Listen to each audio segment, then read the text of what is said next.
അതിർത്തി കാക്കുന്ന ജവാന്മാർ ഇടുക്കിയിൽ ഇനി ജീവൻ കാക്കും.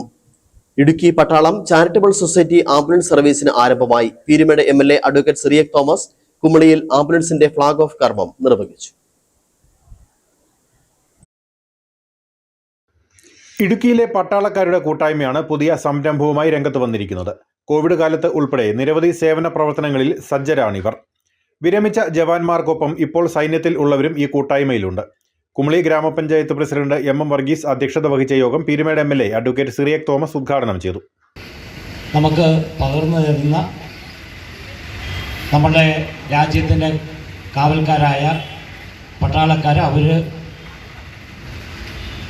സാമൂഹ്യ ക്ഷേമവും കൂടെ ലക്ഷ്യമാക്കി പ്രവർത്തിക്കുന്നതിൻ്റെ ഒരു ഉദാഹരണമാണ് നമ്മളുടെ ഈ സംഘടനയുടെ മഹത്തായ ഈ സംരംഭമെന്ന് പറയാനായിട്ട് ഞാൻ ആഗ്രഹിക്കുകയാണ്. നമുക്കറിയാം, ഇന്നത്തെ കാലഘട്ടത്തിൽ ആംബുലൻസ് സർവീസിൻ്റെ ഒരു പ്രാധാന്യം വളരെ വലുതാണ്.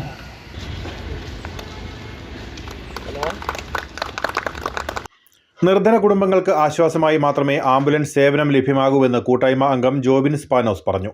പാമ്പനാറ് തുടങ്ങി നമ്മുടെ ഈ പ്രാദേശിക മേഖലയിൽ ഫോൺ നമ്പറിലൂടെ ബന്ധപ്പെട്ട് എല്ലാവർക്കും എത്തിച്ചേരുവാനും എല്ലാവരുടെ അടുക്കിലേക്ക് ആവശ്യാനുസരണം ഓടിയെത്തുവാനും അതിലുപരി നമ്മുടെ ജനപ്രതിനിധികൾ സാക്ഷ്യപ്പെടുത്തുന്ന സാമ്പത്തികമായി പരിമിതിയുള്ള നമ്മുടെ സമൂഹത്തിലെ സാധാരണക്കാരുടെ ആവശ്യങ്ങൾക്ക് ഈ വാഹനം ഓടുമ്പോൾ സാധാരണ നിരക്കിൽ നിന്നും താഴ്ന്ന് പറ്റുന്ന രീതിയിലുള്ള സാമ്പത്തിക കൺസെഷൻ കൊടുത്തു തന്നെ തീർച്ചയായും ഞങ്ങൾ ഈ സർവീസ് ചെയ്യുമെന്ന ഉറപ്പും ഈ അവസരത്തിൽ ഞാൻ അറിയിക്കുകയാണ്.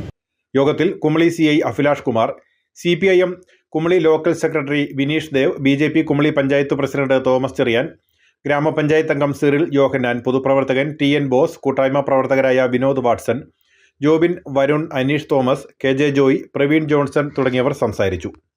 News bureau, Kumily.